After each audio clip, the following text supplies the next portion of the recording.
তীব্র গরমে মোটা খাকি পোশাক, অস্ত্র আর ভারী সরঞ্জামে আবৃত দেহ, সীমাহীন কষ্ট আর ত্যাগের হলেও লাখো তরুণের স্বপ্ন বাংলাদেশ সেনাবাহিনী। দেশের ক্রান্তিকালে সেনাবাহিনী কখনো ব্যারাকে বসে থাকেনি, যা কিছু আছে তাই নিয়ে দাঁড়িয়েছে জনগণের পাশে। ক্ষুধাপীড়িত আর সুবিধাবঞ্চিত মানুষের কাঁধে হাত রেখে বলেছে, আমরা আছি তো।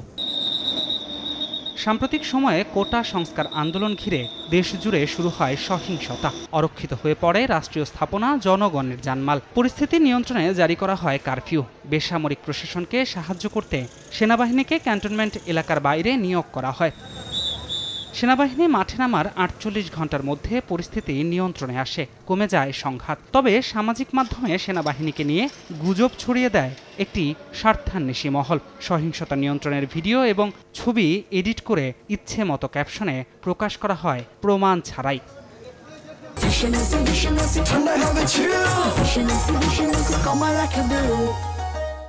গুজব ছড়ালেও জনগণের সেবায় দমে যাননি সেনা সদস্যরা। সক্ষমতা থাকলেও কঠোর না হয়ে ট্রাফিক নিয়ন্ত্রণ থেকে শুরু করে নিশ্চিত করেছে জনগণের স্বাস্থ্য সেবাও।